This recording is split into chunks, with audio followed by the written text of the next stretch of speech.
L'histoire de la littérature ivoirienne nous a montré que le roman, bien que moderne, est le lieu de multiples rencontres avec la tradition orale. Je pense à Kourouma, à Diafi, Maurice Bandama, qui a inventé un genre qu'on appelle le conte romanesque. Eh bien, l'écrivain que nous recevons aujourd'hui, Prudence J, avec Behima, la princesse de Mangwa, signe un conte romanesque. Nous en parlons avec lui maintenant dans le décryptage.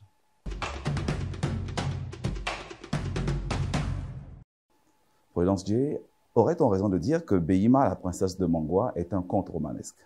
Effectivement, Behima, c'est une histoire qui parle d'un royaume, un royaume qui existe dans le passé. Et donc, cette histoire va à la rencontre d'un peuple qui existait, mais un peuple non imaginaire.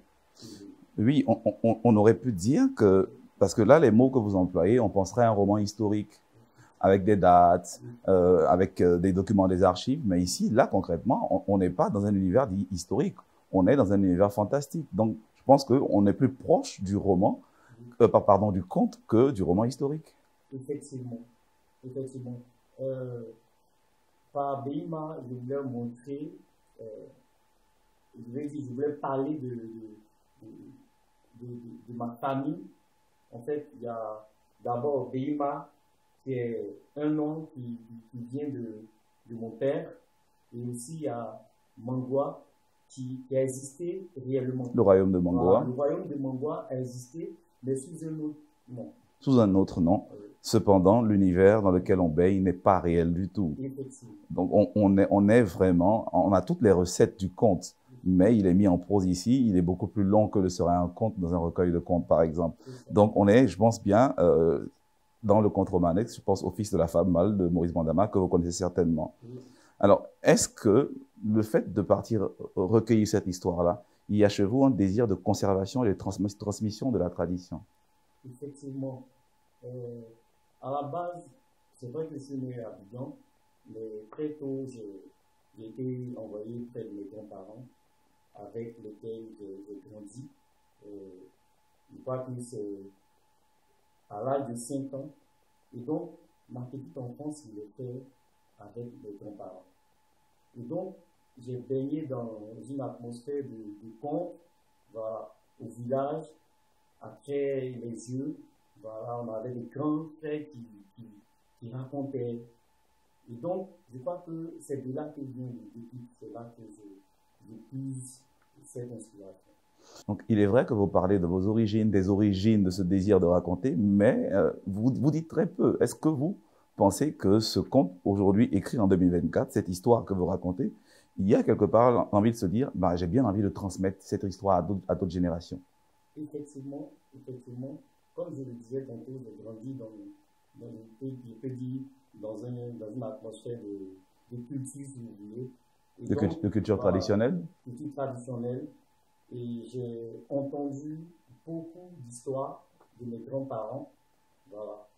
Et déjà, pour la petite histoire, le nom Mangwa, c'est un nom qui vient de ma famille. Ma grand-mère, je vais dire, c'est le nom du grand-père de ma grand-mère, voilà, qui était chef canton, voilà, dans le département je vais dire, à Bodoko. À Bodoko. Voilà. Et du coup, quand je ressors tout cela, c'est pour montrer que on peut être, par exemple, chrétien, mais si on comprend la culture, on peut l'adopter, on peut faire corps avec la culture. Faire corps avec la culture. Donc, Behima, la princesse de Mangwa, évidemment, c'est l'histoire de Behima, comme le titre le dit. Behima, c'est la fille de Yassouasran, l'un des plus grands guerriers du royaume de Mangwa. Mais Behima, c'est pas n'importe qui, c'est une fille prodigieuse, c'est presque un messie. Je vais lire les conditions de sa naissance.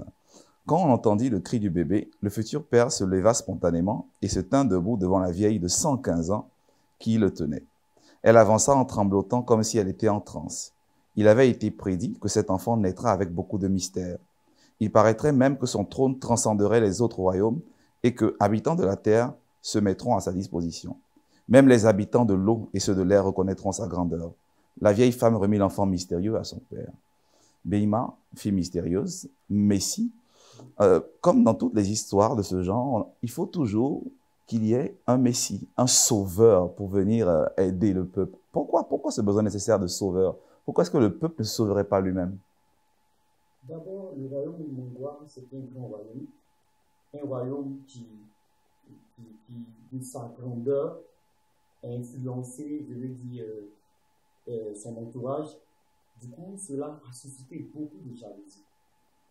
Et donc, dans la suite des temps, il était prédit que le royaume de Mongwa allait attaquer à cause de la jalousie que ces royaumes-là ont nourri. Et donc, le destin a prévu que Behima descendrait pour sauver son D'où ma question. Pourquoi une seule personne devrait sauver toute une communauté? Pourquoi cette culture du messianisme qu'on remarque dans la plupart des histoires traditionnelles, mais également, même aujourd'hui, on a toujours besoin d'un messie en politique, on a besoin d'un messie dans sa vie, il faut un coach en développement personnel. Donc je demande, pour vous, l'écrivain qui avait pensé ce personnage messianique, pourquoi est-il nécessaire qu'une personne soit le sauveur ou la sauveuse de son peuple? Je crois que comme vous le dites, c'est toujours comme ça. Il faut que quelqu'un se lève, il faut que quelqu'un soit choisi, il faut que quelqu'un porte une destinée pour ses semblables. Et donc, de la même manière que, par exemple, plusieurs autres leaders ont sauvé le royaume, qui ont sauvé leur lignée, qui ont sauvé d'autres peuples, Behima a été choisi par le destin. Là, vous ne répondez pas à ma question. Concrètement, Oui. pourquoi faut-il qu'une seule personne sauve tout un peuple? Pourquoi est-ce que vous n'écrivez pas une histoire où c'est tout le peuple qui se sauve avec la solidarité? Pourquoi faut-il que ce soit un enfant ou bien, je sais pas, un homme, même dans la Bible, que ce soit un Messie comme Jésus ou dans d'autres religions? Pourquoi les êtres humains ont-ils toujours besoin de quelqu'un pour les sortir de leur misère? Bon, Là, je pose la question à l'écrivain, oui. Bon, comme je le dis, Behima, qu'est-ce qu'elle avait pour sauver? Behima n'avait pas de force pour sauver. Mais Behima avait, je veux dire, une armée derrière elle. Behima n'a pas sauvé le royaume toute seule. Elle a des amis comme le roi Lion, qui est le roi de tous les autres rois. Qui était à son service. Qui était à son service. Mais en fait, elle a été comme le Messie, comme vous dites. Voilà. Les autres ont exécuté l'ordre qu'elle a donné. Très bien, très bien. On aime bien cette réponse. Toujours avec Behima, sans tout révéler sur elle, on sait que Behima également a un regard déjà féministe avant l'heure. Page 35, elle dit « Il fallait éviter de finir comme ces braves femmes devenues des femmes esclaves devant des maris, leurs rois conjugaux. Elle se disait dans son cœur que s'il lui arrivait de se marier, son époux devra la respecter comme elle le ferait. Pour elle, une femme ne devrait pas être une subalterne, mais un alter ego. » Behima, un peu à l'instar des femmes telles Adlapoku et d'autres figures, Behima, déjà, même si le mot féministe n'existait pas encore, Behima voulait montrer que la femme pouvait être l'alter ego de l'homme. Très bien, et c'est ce qui est captivant, c'est que la plupart des contes romanesques nous montrent très bien que certains mots qu'on évoque, certaines conceptions idéologiques qu'on a aujourd'hui, comme le féminisme par exemple, il y avait des figures déjà féministes avant l'heure qui ne portaient pas ce nom, et c'est particulièrement captivant. Mais il n'y a pas que les postures féministes dans votre livre, il y a également cette belle réflexion sur la frontière entre l'espèce humaine et le règne animal. On a ici les plus sages, ce n'est pas les êtres humains, ce sont les animaux. Est-ce que vous êtes en train de nous dire que les animaux, le règne animal est au-dessus de l'espèce humaine? Pas du tout, pas du tout. Quand vous regardez un peu le cadre dans lequel Behima évolue, Behima naît dans un royaume qui a été chamboulé. Les ennemis ont tué les anciens avec les règles du royaume. Et donc, il n'y avait plus de règles. Il n'y avait plus de règles qu'on pouvait respecter. Dans ce royaume, désormais, c'était le chaos, chacun faisait ce qu'il voulait. Voilà.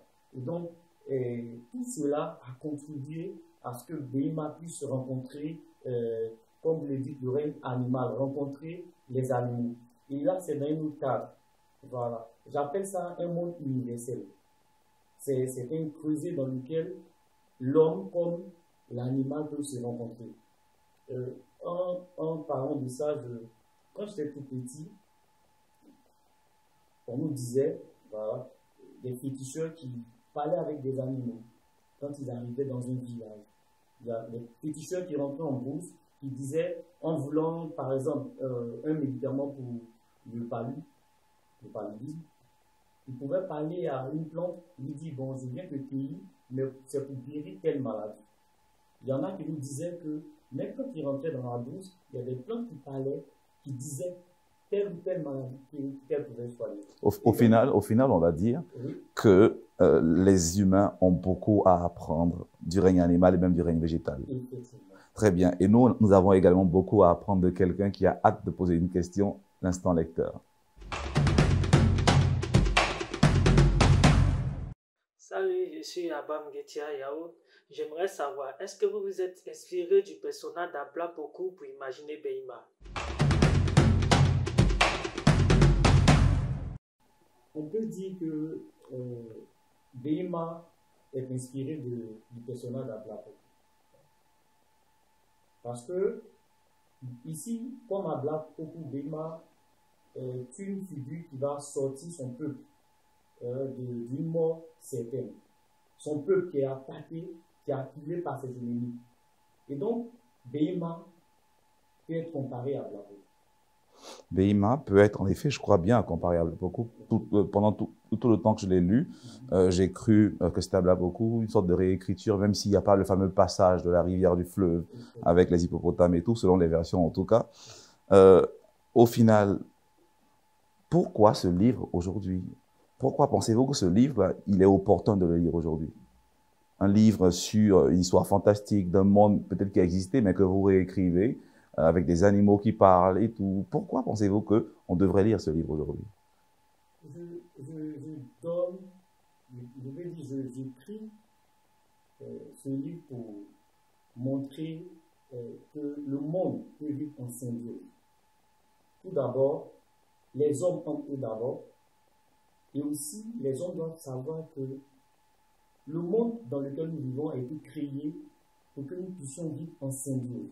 C'est vrai que les animaux sont une nourriture pour l'homme et le végétal est une nourriture pour l'homme, mais l'homme doit connaître ses limites.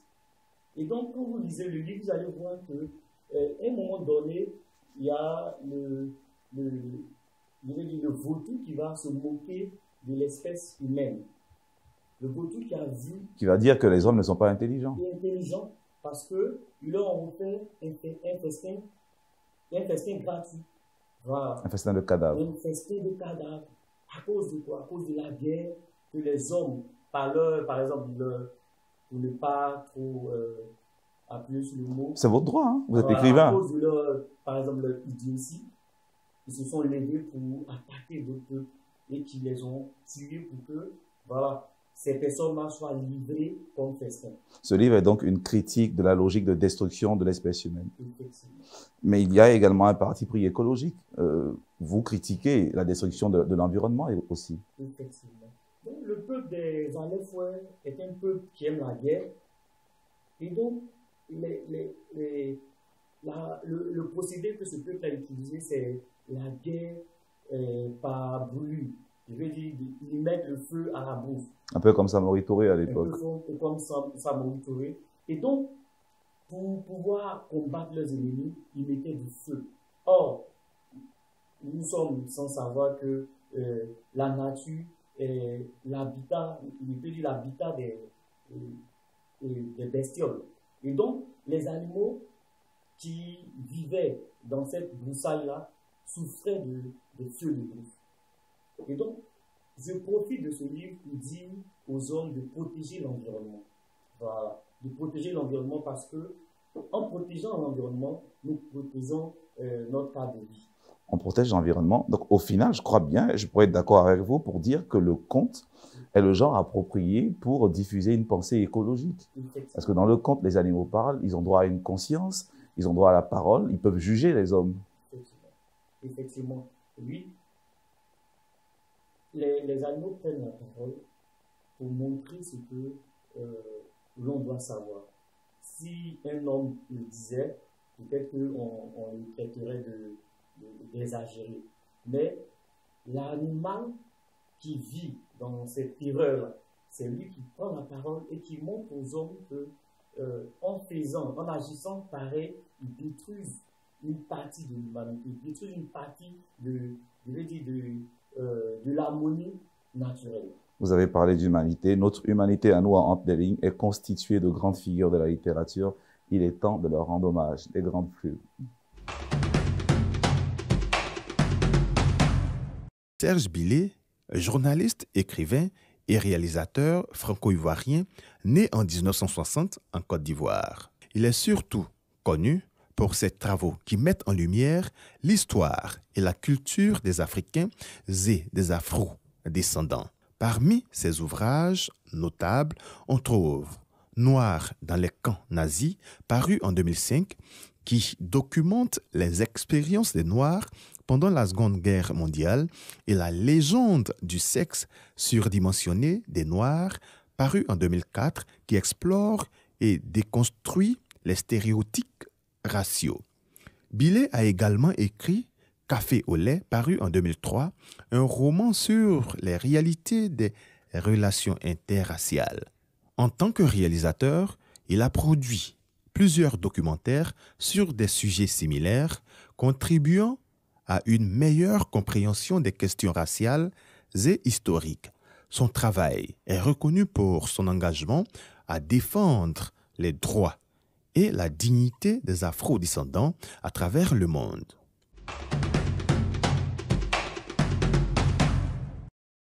Serge Bilé, auteur qui était d'ailleurs à l'honneur au récent Salon international du livre d'Abidjan, dont l'œuvre n'est plus à présenter.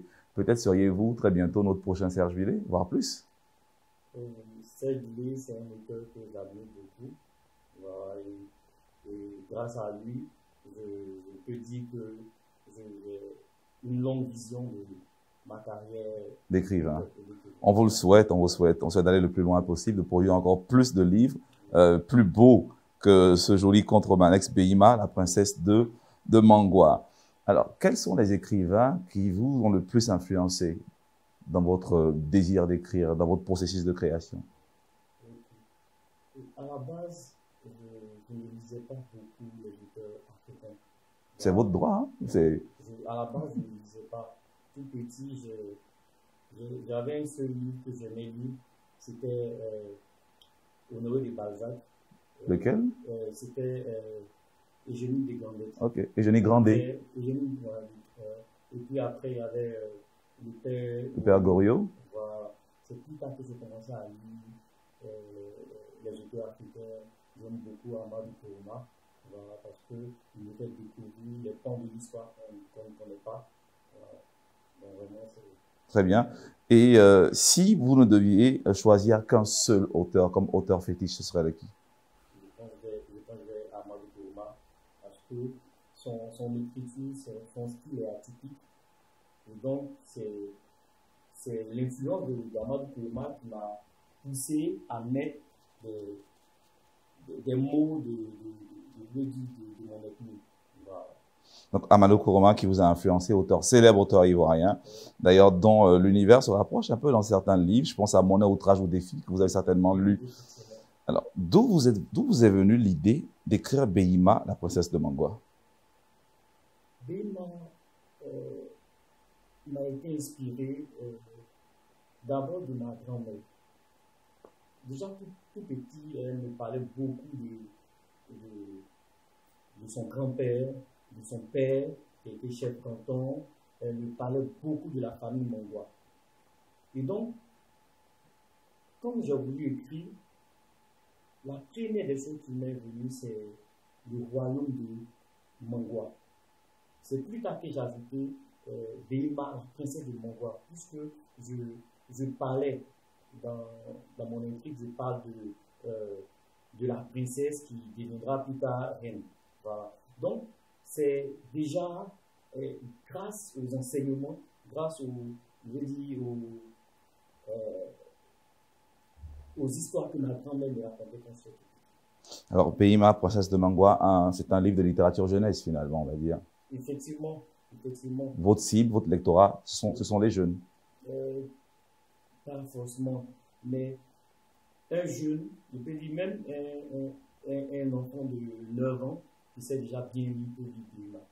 Parce que voilà, j'ai déjà des lecteurs qui sont tout petits, voilà, qui m'ont même proposé d'insérer des images. Des illustrations. Des illustrations.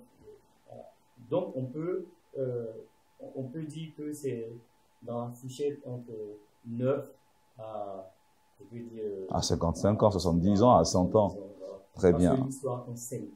Et l'histoire nous donne des découvertes. Il y a une forme de l'histoire que j'aimerais souligner. Par exemple, la forêt sacrée. On nous a toujours dit que la forêt sacrée, c'est un lieu où on forme des gens qui font du mal, en fait. Or, avec vous allez découvrir que la forêt sacrée est une école. C'est un lieu où... C'est un lieu d'initiation, comme vous le dites, avec Yaswasran. Effectivement. Très bien. Alors, un livre en cours d'écriture? Oui, présentement, je suis en train de finaliser le tome 2 de Beima. Merci Prudence J. J'ai pris beaucoup de plaisir à échanger avec vous sur Beima, la princesse de Mangwa, un conte romanesque dans la droite lignée de Maurice Bandama avec son livre Le fils de la femme mâle. J'espère vous revoir bientôt pour le tome 2. Avec le roman, on peut tout faire. Avec le roman, on peut tout apprendre. Aujourd'hui, nous avons beaucoup appris dans ce conte romanesque Beima, la princesse de Mangwa, signé Prudence J. On espère le revoir bientôt. J'espère également vous revoir bientôt pour la semaine prochaine. N'oubliez pas, il y aura du slam tout à l'heure, mais je le dis toujours, lire des livres, des livres.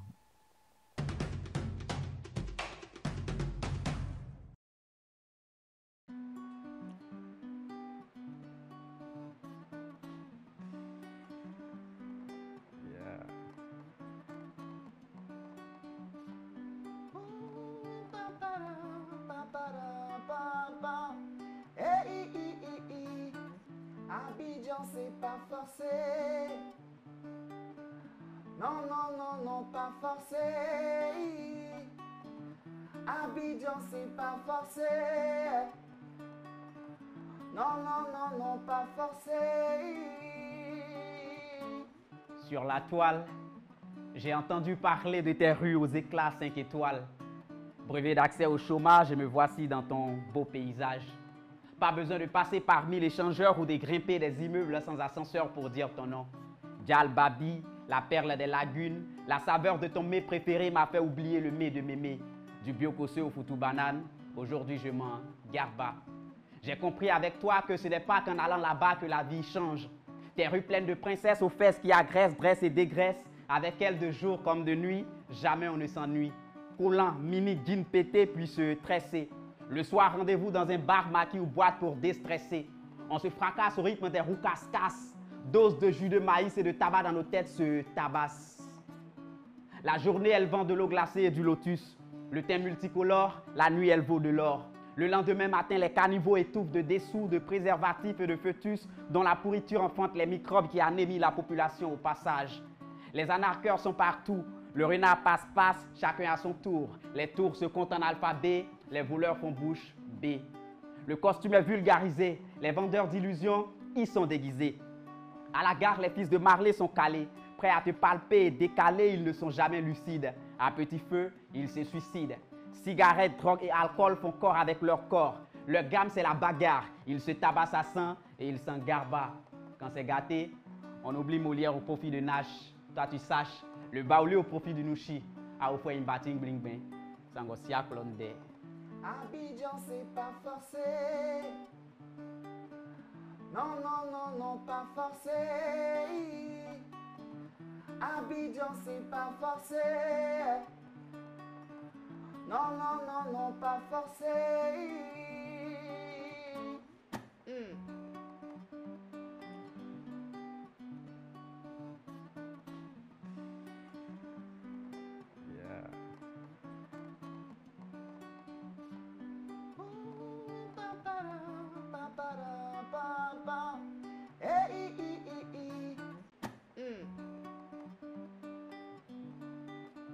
Un, deux, 3 jours et j'ai retrouvé mon esprit quand au black ils m'ont tout pris. Les poches vides, place aux études à la plus grande université publique de notre République. Là-bas, On s'inscrit à 30, 60, 90 000 pour être le public d'un film dont le casting a été fait par le ministère. Le contenu du scénario est un grand mystère. Les acteurs principaux sont les camarades policiers et enseignants. On assiste à un combat entre plaignants. Les salles de TD sont vides, les enseignants sont devenus des vigiles. Les microbes massacrent en ville, les policiers tabassent les mains vides. Les gombos ont remplacé les compos et le ticket ne coûte que 30, 60, 90 000. Quand il pleut les pierres et les gaz lacrymogènes, pas la peine de se jouer les intellectuels. Mon ami, ramasse tes cahiers et suis-moi. Allons au village. Abidjan, ce n'est pas forcé.